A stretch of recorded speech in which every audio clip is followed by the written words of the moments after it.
오늘 저희들이 다루는 주제가, 이 제목을 한번 보시면 주보 3면에 그리스도인의 세상 경영, 이 사실 참 예사롭지 않은 그런 제목인데, 그리스도인의 세상 경영, 그리고 이제 정의와 사랑, 이렇게 되어 있습니다. 이제 오늘과 우리 다음 주 2주 동안에는 이제 우리가 무엇에 대해서 나누는가 하면, 이제 지난 2주 동안에는 우리 그리스도인들은 이 세상을 살아가고 있습니다. 그러니까 이 세상 속에서 어떻게 해야 되나, 이제 2주 동안에는 우리 복음 전파와 관계되는, 그래서 소망의 이유를 묻는 자들을 위해서 대답할 것을 우리가 준비해라, 그리고 온유, 두려움, 선한 행실로 이제 소망의 이유를 묻는 자들을 위해서 잘 준비해라, 이렇게 이제 말씀을 나누었습니다. 그리고 오늘, 그리고 다음 주는 우리 그리스도인들은 이 세상 속에 이제 일을 하면서 살아갑니다. 그게 직업일 수도 있고, 또 아니면 가정에서 하는 여러 가지 일일 수도 있고, 또 사회적으로, 또 직간접적으로 참여하는 많은 일들이 있습니다.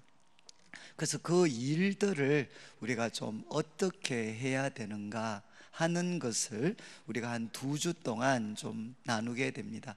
그래서 이 내용은 사실은 조금 이제 어려울 수도 있는데, 그런데 아마 우리 성도님들의 삶에 있어서는 굉장히 중요한 내용이 될 수도 있고, 또 우리가 하나님 나라 백성의 삶, 이제 이 주제를 다시 한번 교재도 새롭게 편집을 하고 이렇게 또 같이 말씀을 나누는 아마 목적 중에 하나도 아마 이 부분과 좀 연관이 되어져 있습니다. 저는 이제 모태신앙으로 자랐기 때문에 이제 우리가 주님을 섬기는 게 뭔가, 신앙생활이 뭔가, 이렇게 저한테 이제 어렸을 때 물었으면 저는 이제 교회 생활이었습니다. 그래서 교회 예배를 열심히 드리고, 또 교회에서 맡기는 모든 봉사들 빠짐없이 이렇게 감당을 하고, 그래서 저는 신앙생활은 무엇이냐, 이제 교회 생활을 잘하는 거다라고 이제 저는 그렇게 생각을 했습니다. 그리고 이제 그런데 문제는, 저는 6일 동안 이제 학교에서 공부를 하는 학생이었습니다. 그럼 6일 동안 그러면 나는 어떻게 하는 것이 주님을 섬기는 삶인가? 그래서 저는 아마 교회에서 결국 2가지를 들었던 것 같아요. 하나는 착하게 살아야 된다. 예수님을 믿으니까 착하게 살아야 된다. 저는 어렸을 때부터 아마 제일 많이 이 이야기를 들었던 것 같아요. 이제 착하게 살아야 된다. 그리고 또 하나는, 우리 요즘은 저희 교회 장로님들께서는 그런 기도를 안 하시는데, 과거에 이제 제가 이렇게 어렸을 때는 아마 우리 장로님들이 기도하시면 우리 자녀들, 성도들을 위해서 기도할 때 머리가 될지언정 꼬리가 되지 않게 해주십시오. 참 이 기도를 제가 많이 들었습니다. 그래서 저는 세상 속에서 내가 하나님의 영광을 드러내고 주의 일을 하는 것은 이제 머리가 되는 거다, 꼬리가 되지 않고 머리가 되는 거다. 그래서 이제 우리 하나님께서는 이제 좋은 성적을 저는 좋아하시는 줄 알았습니다. 그래서 저는 이제 교회에서 시키는 모든 봉사 예배에 빠짐없이 참석을 하고, 그리고 이제 또 학교 가면 좋은 학생, 착한 학생이 되고, 또 훌륭한 성적을 하나님 앞에 이렇게 보여드리는 것이, 저는 그것이 신앙생활을 잘하는 거다라고 이렇게 생각을 했습니다. 그런데 이제 막상 이렇게 대학을 가고, 또 우리 친구들은 직장을 가면서, 여러분, 순간순간마다 우리가 선택을 해야 됩니다. 공부를 할 때도 선택을 해야 되고, 직장에 가서도 선택을 해야 되는데, 그때마다 이제 우리 마음에 드는 질문이, 내가 예수님을 믿는 사람인데 나는 어떻게 해야 되나? 직장에서 이런 요구를 받을 때, 또 요청을 받을 때 도대체 나는 어떻게 해야 되나? 그래서 제 마음에 들었던 생각은, 내가 그렇게 교회를 열심히 다니고, 또 정말 성경 고사 대회에 나가기만 하면 저도 1등을 할 정도로 성경에 대한 박식한 소위 지식을 가졌었는데도, 내 삶에서 부딪히는 그 순간순간 부딪히는 많은 문제들에 대해서 저는 답변을 갖고 있지를 못했습니다. 그래서 사실 제 마음에는 이 교회 교육에 뭔가 문제 있는 게 아닌가. 정말 이렇게 내가 삶을 6일 동안 보내는 가정과 직장에서 어떻게 해야 되는지를 저는 사실 제대로 배워보지를 못했습니다. 그래서 저는 이제 대학을 다니면서 정말 그 혼란에 빠졌었고, 그리고 순간순간 친구들과 또 때로는 양심이 요구를 할 때도 있고, 그리고 사회적으로 많은 요구들이 들어올 때마다 저는 어떻게 해야 될지, 어떻게 사는 것이 그리스도인답게 사는 것인지 저는 잘 알지를 못했습니다. 그런데 이제 오늘 제가 말씀에 사실은 뭐 결론이 될 수도 있는데, 제 삶의 사실은 가장 놀라운 변화는 정말 뻔한 이야기 같지만, 예를 들면 학생이 공부를 하는 게 그게 바로 주님의 일이다라는 것을 제가 배우게 됐습니다. 그리고 우리 친구들과 많은 교제와 사귐을 가질 때 안 믿는 친구들과 그것도 바로 주님의 일이구나. 그리고 또 우리가 저는 이제 자취를 한 7년을 했기 때문에 그 자취를 같이 하면서 밥하고 빨래하고 청소하고 이 모든 일들도 바로 주님의 일이구나. 그리고 이제 나아가서 이것이 주님의 일이기 때문에 이것은 내가 주님께 기도를 통해서 물어볼 수가 있구나.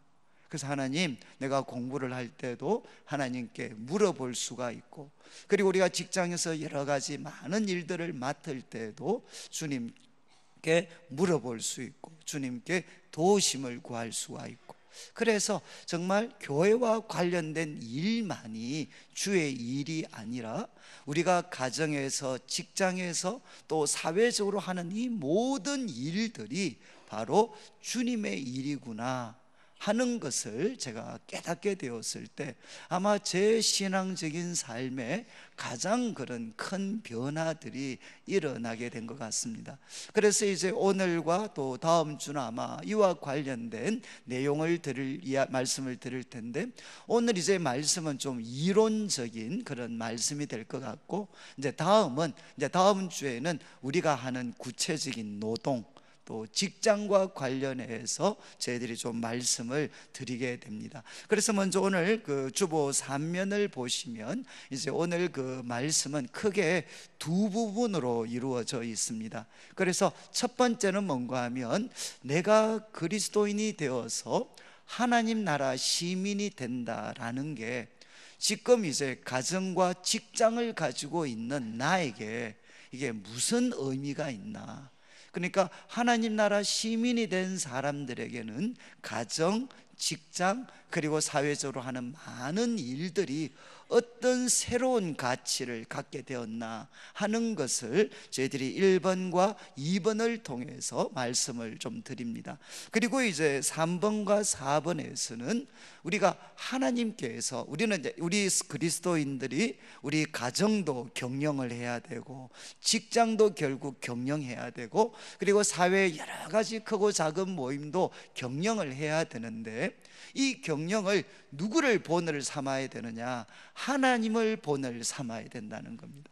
그래서 하나님께서 이 세상을 다스리고 계실 때 그분이 갖고 계시는 원칙, 원리는 무엇인가 하는 것을 저희들이 오늘 두 가지로 좀 살펴보고, 그래서 하나님께서 세상을 경영하시는 이 어떤 원리들을 바로 우리들의 것으로 만들어서 우리에게 맡겨주신 가정과 일터와 이 사회를 바로 하나님의 영광을 드러내는 그런 곳으로 우리가 만들어 가야 된다, 경영해 가야 된다라는 게 이제 오늘 말씀의 전체 내용이 됩니다.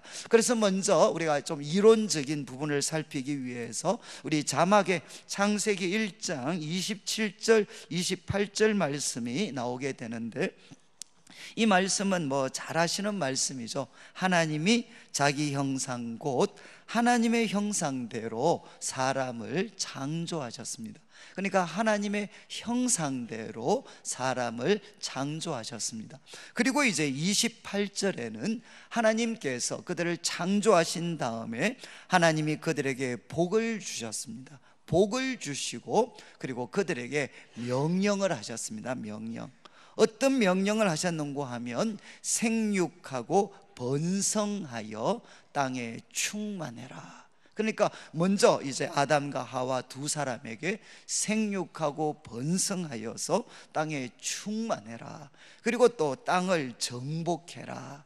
그 다음 하신 말씀이 바다의 물고기, 하늘의 새, 그리고 땅에 움직이는 모든 생물을 뭐라고 했습니까? 잘 다스려라. 이렇게 하나님께서 사람에게 명령을 하셨습니다. 축복이자 명령을 하셨습니다. 그러니까 여러분들이 이제 이 말씀은 우리가 좀 특별히 교회에서는 그동안 강조를 많이 하지를 못했어요.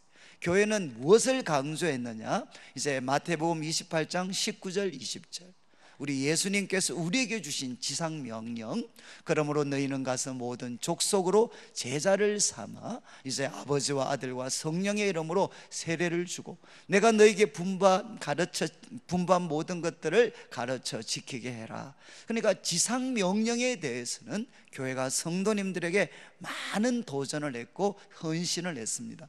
그런데 이제 저희들이 방금 읽었던 이 창세기 1장 27절 28절 말씀은 신학적으로 어떤 용어를 쓰는가 하면 이것은 문화명령입니다. 문화명령. 자, 한번 그림을 한번 그리셔야 되는데, 자, 하나님이 천지와 만물을 창조하셨습니다. 창조하시죠. 이제 하나님이 질서를 먼저 세우셨어요. 빛과 어둠, 빛을 창조하시고 그 다음에 궁창을 두셔가지고 궁창 위의 물, 아래의 물을 이렇게 나누셨습니다. 그리고 이제 이 땅에 초점을 맞추어서 바다와 육지를 이렇게 구분하셨습니다. 그러니까 하나님께서 창조를 통해 첫 번째 하셨던 일은 뭔가 하면 무질서를 질서로 바꾸셨어요. 그 다음 이제 하나님이 무엇 하셨습니까? 이제 거기에 채우기 시작을 합니다. 이거는 바로 충만이죠. 충만. 그래서 먼저는 이제 땅에 이제 식물로 하나님이 가득 채워 주십니다. 그리고 넷째 날에는 아시는 것처럼 이제 하늘에 여러 별과 이런 광명을 두셔가지고 시간적인 질서를 하나님이 세우십니다. 그런 가운데 이제 5일째가 되면 하나님은 무엇을 하시느냐? 하늘에는 새로, 바다에는 이제 물고기로 하나님은 가득 채우십니다. 그리고 이제 6일째는 무엇을 채우십니까? 땅을 채우시죠. 이제 땅에 하나님께서 짐승을 만드십니다. 그래서 이제 하나님께서 천지와 만물을 다 아름답게 창조하셨어요. 보시기에 심히 좋았습니다. 그런데 여러분, 이제 이 아름다운 하나님이 만드신 이 아름다운 세상을 앞으로 누가 관리를 해야 되겠습니까? 앞으로 누가 관리할까요?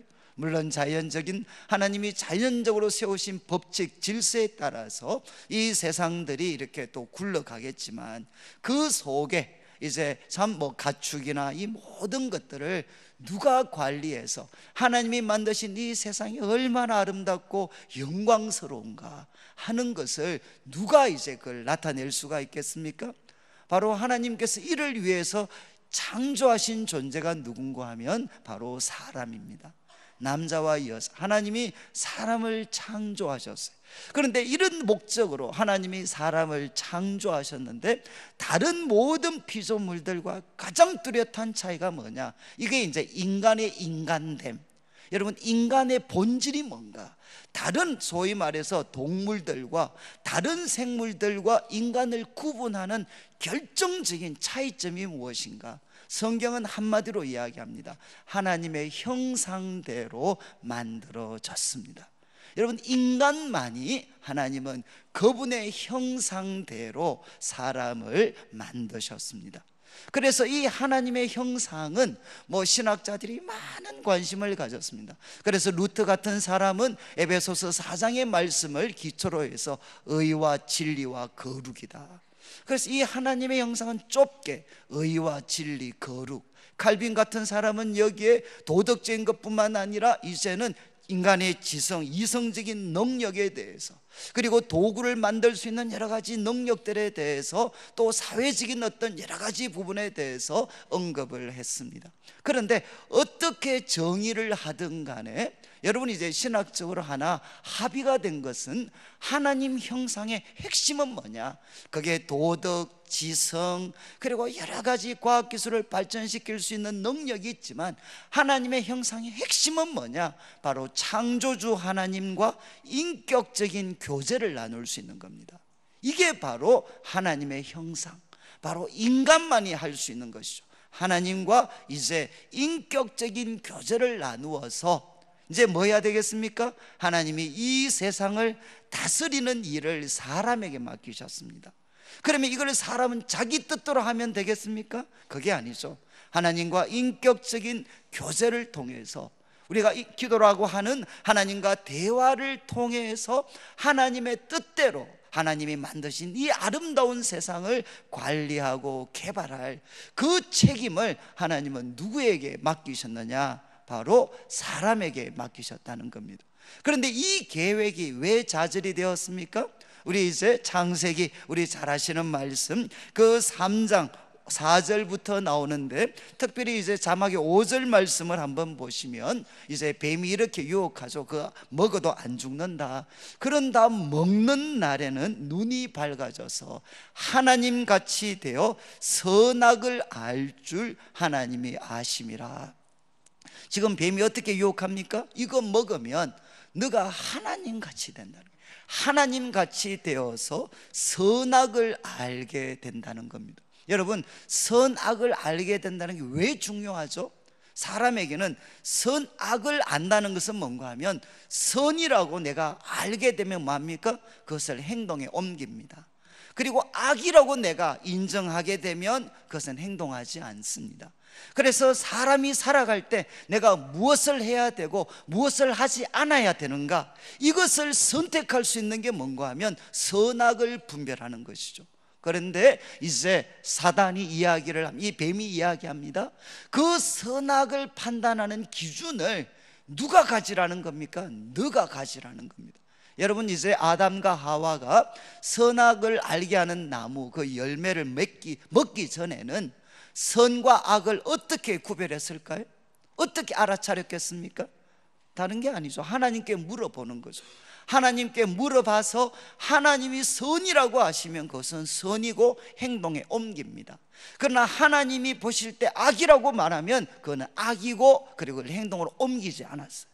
그러니까 선과 악을 아담과 하와는 어떻게 그들이 알게 됐느냐? 철저하게 하나님께 의존을 했습니다. 그래서 하나님께 선악을 물어서 하나님이 가르쳐 주시는 대로 이 세상을 다스리고 섬겼죠. 그런데 이제 뱀은 지금 이제 아담과 하와에게 뭘 요구합니까? 그 선악을 분별하는 것을 하나님께 의존하지 말고 너가 가지라는 겁니다. 네가 왕이 되라는 겁니다. 너가 네 인생의 주인이 되고 너가 이 우주와 세상의 중심이 되라. 이렇게 뱀이 도전을 했습니다. 그리고 이 뱀의 간사한 유혹에 결국 아담과 하와는 굴복을 하게 됩니다. 그래서 반역인 거죠. 더 이상 내가 무엇을 해야 되느냐 하지 말아야 되느냐 하는 것을 하나님께 의지하지 않고 내가 결정을 하겠다. 이게 바로 반역이잖아요. 그래서 어떻게 됩니까? 그는 타락하게 되고 그리고 하나님과 관계가 끊어지게 되고, 이제 이 세상은 인간의 탐심, 인간이 자기가 중심이 되어서 자신의 인생과 노동과 이 세계를 철저하게 파괴시키며 살아가게 됩니다. 자, 그런데 이제 하나님께서 예수님을 보내셔서 우리들을 위해서 십자가를 대신 지시고 구원의 길을 활짝 열어놓으셨어요. 그래서 이제 에베소서 2장 10절 말씀, 이제 우리가 여러 번 살펴봤지만 에베소서 2장 10절을 보시면 이렇게 되어 있습니다. 잘 보시면 우리는 그가 만드신 바라 그 다음 표현이 그리스도 예수 안에서 선한 일을 위하여 지으심을 받은 자다. 우리는 예수님 안에서 선한 일을 위하여 지으심을 받은 자인데 그 다음 표현이 중요합니다. 이 일은 지금 앞에서 언급한 선한 일이라는 것은 무엇이냐? 하나님이 전에 예비하사 우리로 그 가운데서 행하게 하려고 했던 그 선한 일, 그 선한 일을 위하여 이제 우리는 예수님 안에서 지으심을 받았다는 것입니다. 사랑하는 성도님들, 이제 우리가 예수님을 내 삶의 구세주와 주인으로 모시게 되었을 때 다시 이제 하나님과 관계가 회복되어지게 되었습니다.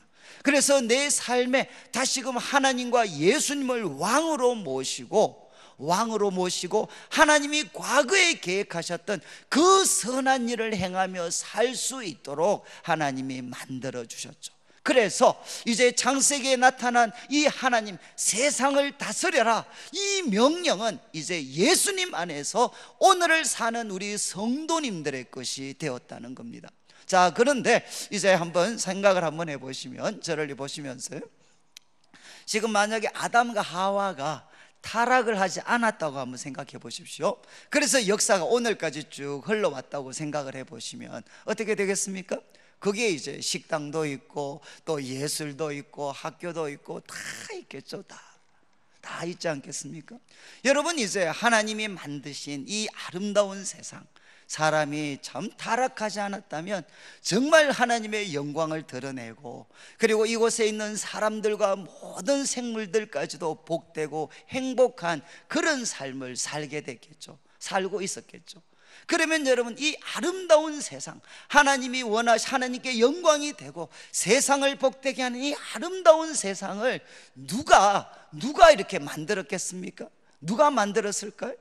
여러분, 거기에 목사님들만 했을까요? 바로 우리 성도님들 한 분 한 분이 하시는 그 모든 일들이, 바로 하나님의 뜻에 부합되게 하는 그 모든 일들이 이렇게 어우러져서 어떻게 되느냐? 이 세상을 하나님께는 영광이 되고 있는 모든 사람들과 생물에게는 유익과 기쁨과 행복이 되는 그런 세상들이 만들어졌겠죠. 그러니까 그 일에는 바로 소위 말해서 예배를 드리는 일만 거기에 포함된 것이 아니라 우리가 삶 속에 사는 모든 행동을 통해서 하나님이 꿈꾸셨던 아름다운 세상은 만들어졌을 것이라는 겁니다. 그래서 이제 우리가 예수님 안에서 그 사명을 다시금 회복했기 때문에 이제 어떻게 살아야 되느냐? 여러분, 주일날 예배를 드리고 말씀을 배우고 성도들과 교제하면서 새로운 힘을 얻어서 이제 우리가 신앙의 그 삶의 현장 속에 나가서 정말 하나님이 꿈꾸셨던 그런 아름다운 가정으로, 하나님이 꿈꾸셨던 아름다운 일터로, 그리고 하나님이 꿈꾸셨던 아름다운 세상으로 만들어 가기 위해서 우리가 노력해야 된다는 것입니다. 그래서 진정한 신앙생활은 언제부터 시작이 되느냐? 월요일부터 시작이 된다는 거죠.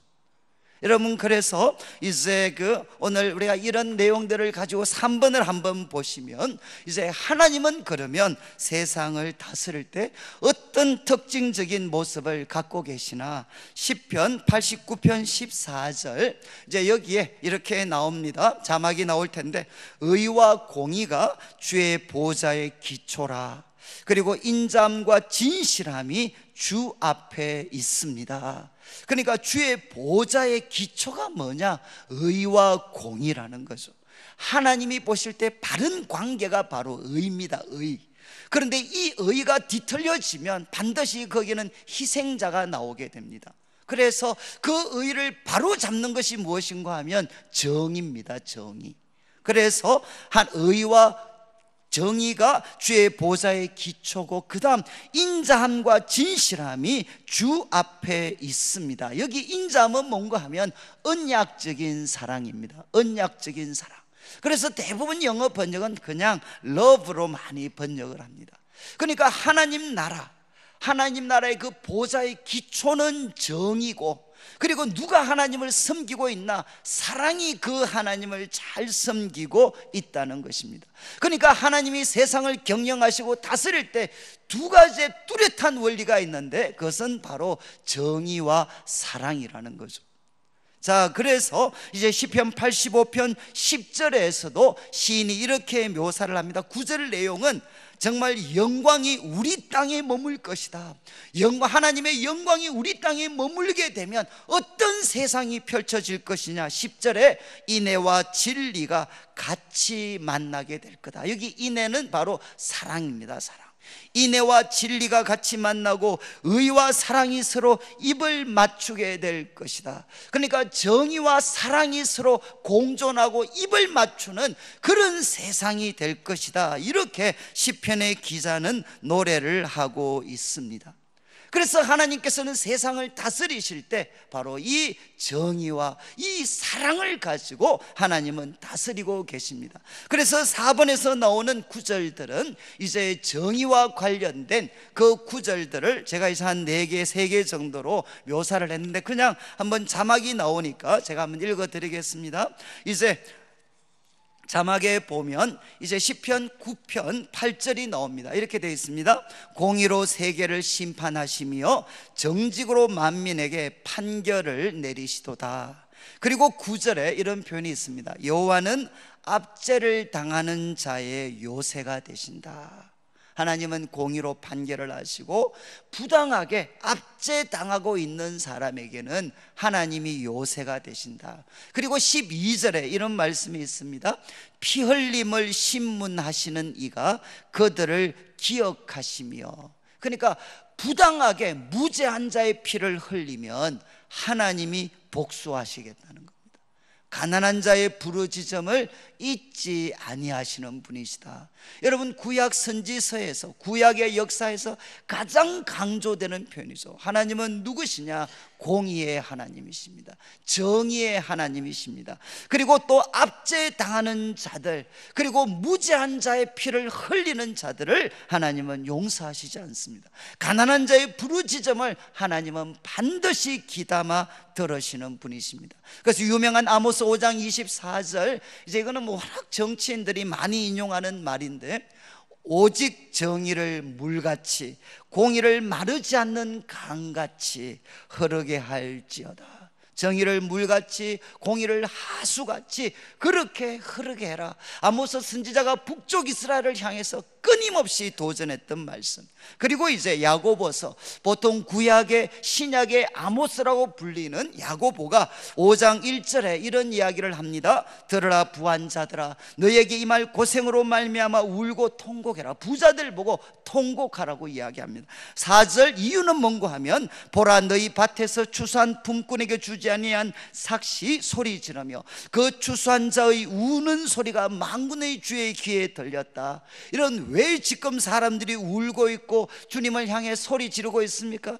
열심히 일했는데 결국 그 삭을 주지 않는 거죠. 그리고 이제 야고보서 그 앞뒤 문맥을 보면 돈을 쌓아놓고 있습니다. 자신을 위해서는 한없는 사치를 행하고 있지만 정작 일하고 있는 품꾼들에게는 정당한 그런 삭을 주지 않습니다. 이런 자들에 대해서 바로 하나님께서 심판하시겠다 말씀을 하셨죠. 여러분, 성경에 기록된 하나님, 그리고 역사 세계를 움직이고 계시는 하나님은 어떤 하나님이시냐? 그분은 정의의 하나님이십니다.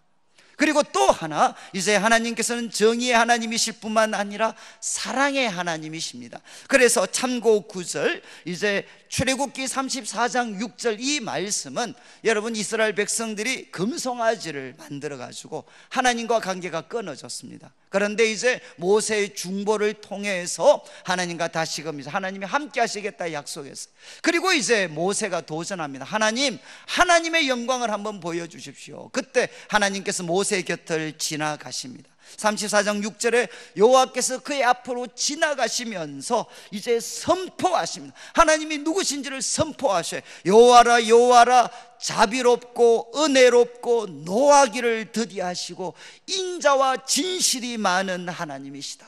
하나님이 자기를 소개할 때 첫 번째가 자비롭고 은혜롭고 노하기를 더디하시고 인자, 사랑, 그리고 진실은 faithfulness, 신실함이 많은 하나님이시다. 끝까지 포기하지 않는 하나님이시다. 그리고 이제 요나서 4장 10절 11절은 하나님께서 요나를 보내서 니느웨 성에 가가지고 복음을, 말씀을 전하라 그랬을 때 이제 나중에 요나가 순종합니다. 그래서 니느웨에 가서 회개하라고 이야기한 이 사람 다 회개를 해버려요. 그래서 하나님이 그들에게 내리려고 했던 심판을 거두어 버리십니다. 그래서 이제 요나가 너무너무 화가 났어요. 너무너무 화가 났어요. 그때 하나님께서 주신 말씀이 4장 10절과 11절 11절 말씀을 자막을 한번 띄워주시면 이렇게 이야기합니다. 이 큰 성읍 니느웨에는 좌우를 분별하지 못하는 자가 12만여 명이고 가축도 많이 있다. 내가 어찌 아끼지 아니하겠느냐. 여러분, 바로 이스라엘 백성을 그렇게 괴롭혔던 아수르 사람들을 보고 하나님이 뭐라고 말씀하셨느냐? 내가 어찌 아끼지 아니하겠느냐.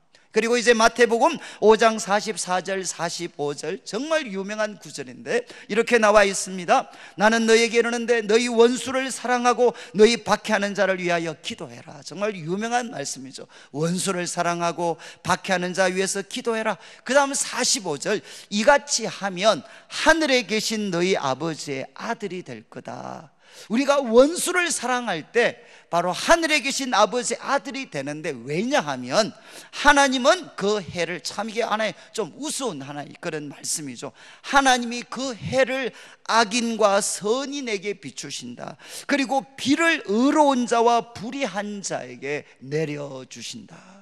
하나님은 태양을 비추실 때도 의인과 악인에게 비추시고 비를 내리실 때도 의로운 자와 불의한 자에게 공평하게 하나님은 이렇게 그 사랑을 나타내 주신다는 겁니다. 그리고 마지막 베드로후서 3장 9절은 이제 주님께 다시 오심, 주님의 재림이 정말 더디다고 불평하는 자들에게 3장 9절 마지막 이야기합니다. 왜 주님이 더디 오시는 것 같으냐? 오직 주께서는 너희를 대하여 오래 참으사 아무도 멸망하지 아니하고 다 회개하기에 이르기를 원하시느니라.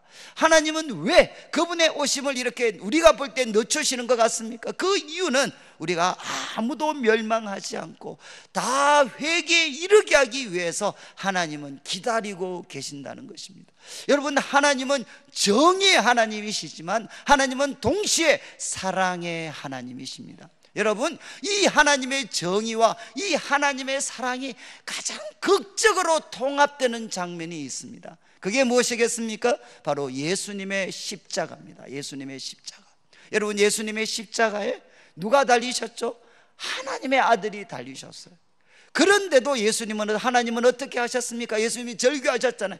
엘리 엘리 라마 사박다니, 나의 하나님 나의 하나님 왜 나를 버리십니까? 지금 하나님의 아들인데도 하나님께서는 그를 버리셨어요. 왜 그렇습니까?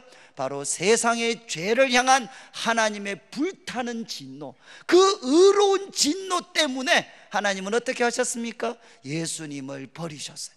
그래서 십자가에는 무엇이 나타나 있느냐? 죄를 향한 하나님의 의로운 정의로운 심판이 이 십자가 속에 담겨져 있습니다. 그런데 어떻게 이 십자가가 또 사랑의 그런 하나의 표시가 될 수 있습니까? 원래 그 자리에 나와 우리 성도님들이 그곳에 계셔야 돼. 그 십자가에 매달려야 되는데 그 자리에 누가 서셨느냐? 바로 하나님의 아들 예수님께서 우리를 대신하셔서 십자가의 그 고통을, 하나님의 의로우신 심판을 대신 감당하셨습니다. 이것이 무엇입니까? 하나님의 사랑입니다. 십자가에는 하나님의 사랑만 나타난 것이 아니라 거기에는 하나님의 정의가 나타나 있어요. 그래서 십자가를 통한 하나님의 사랑이 얼마나 큰가 하는 것을 알려면 십자가에 나타난 하나님의 정의를 우리가 분명하게 이해를 해야만 하나님의 사랑을 우리가 알 수가 있습니다. 여러분, 하나님은 정의로운 분이시고 하나님은 사랑으로 이 세상을 지금도 경영하고 계시는 분이십니다. 그러면 우리 그리스도인들은 우리 가정에서 그리고 우리 일터에서 어떻게 살아야 되겠습니까? 이 사랑과 이 의를, 이 하나님의 사랑과 정의를 내 것으로 삼아서, 그리고 어떻게 적용해야 될지 모를 때는 하나님께 지혜를 구하고, 능력이 없을 때는 하나님의 능력을 구해서 우리에게 주어진 이 삶의 현장, 가정과 그리고 직장과 우리 사회의 모든 구석구석을 어떻게 만들어야 되느냐, 에덴 동산과 같은 곳으로 우리는 만들어 가야 된다는 것입니다. 여러분, 그래서 교회에서 정말 우리가 주일날 교회에서 섬기는 것도 너무 중요하지만, 여러분, 본격적인 신앙생활은 나머지 6일 동안 우리 가정에서 사랑과 정의로 우리 가정을 잘 섬기셔야 돼요. 그리고 또 정말 우리를 힘들게 하는 이 직장 속에서 사랑과 정의로 하나님이 주신 지혜를 가지고 우리 직장을 잘 세워 가셔야 됩니다.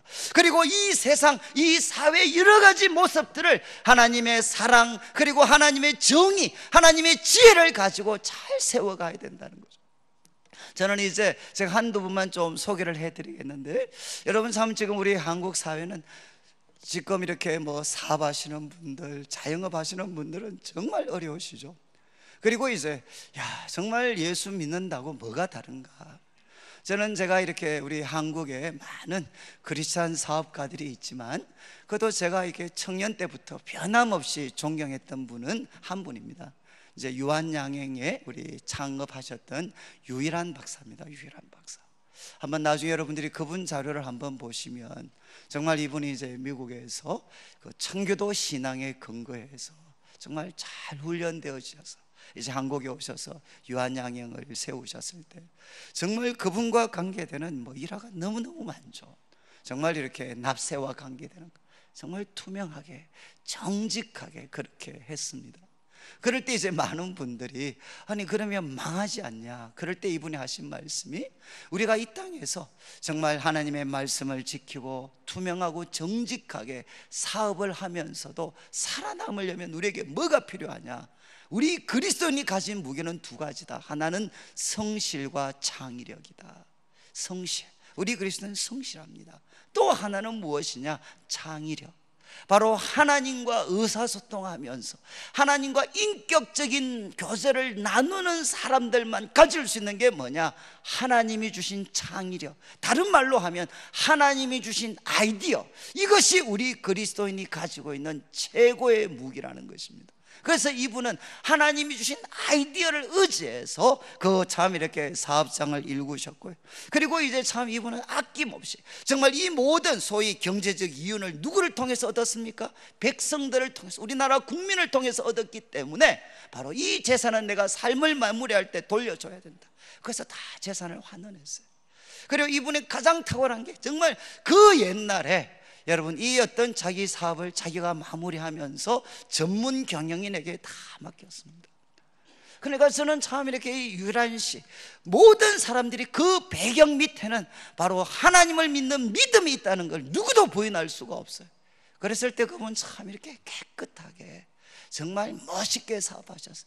그리고 저한테 항상 도전을 주었던 인물 중에 하나는 미국의 조지 워싱턴 커버라는 분이 있어요. 흑인입니다. 흑인 조지 커버, 나중에 한번 검색을 해보시면 조지 커버, 이런 분은 한번 책을 읽어보시면 좋아요. 이분은 흑인입니다. 그리고 남북 전쟁 때 그때 태어났고요. 어머니가 나중에 인신매매단에게 끌려가고 정말 불우한, 그런데 이제 이분이 하나님을 믿고 나중에 농업 분야의 전문가가 되었어요. 그리고 흑인들이, 고통당하는 흑인들이 도움을 요청할 때 흑인들에게 어떤 문제가 생겼느냐, 여러분 아시죠? 남부는, 이스라엘 미국의 남부는 전부 다 목화 재배를 했습니다. 목화 재배를 했죠. 그런데 이제 이게 계속되다 보니까 땅이 다 망가져 버렸어요. 그리고 이제 전염병이 취약하게 됐습니다. 수확도 더 이상 나지 않습니다. 그래서 이제는 농장 경영주뿐만 아니라 흑인들도 이제 못 살게 됐어요. 그때 도움을 구할 때 정말 이 조지 워싱턴 커버 유명한 거죠. 바로 그 지력이 망가진 땅에 땅콩을 심으면 땅도 회복이 되고 이제 경제적인 수확도 다시 얻을 수 있다. 그렇게 해서 이제 이 땅콩을 다 심었어요. 그래서 처음에는 또 흑인들이 또 경제적인 어려움에서 벗어났습니다. 그런데 또 모든 사람이 땅콩을 심으니까 어떻게 되겠습니까? 땅콩 값이 폭락하게 됐어요. 그래서 또 조지 워싱턴 카바에게 와서 막 이렇게 욕을 합니다. 그때 이제 조지 워싱턴 카바가 이 어떤 땅콩을 이렇게 쌓아놓고 하나님 앞에 기도를 드려요. 하나님, 도대체 하나님은 어떤 분이십니까? 그럴 때 하나님께서 대답을 하셨어요. 너 수준에 너무 어려운 질문을 하는구나. 수준에 맞는 질문을 해라. 그리고 하나님, 인간은 왜 저 모양입니까? 내가 만든 것을 네가 왜 탓하냐?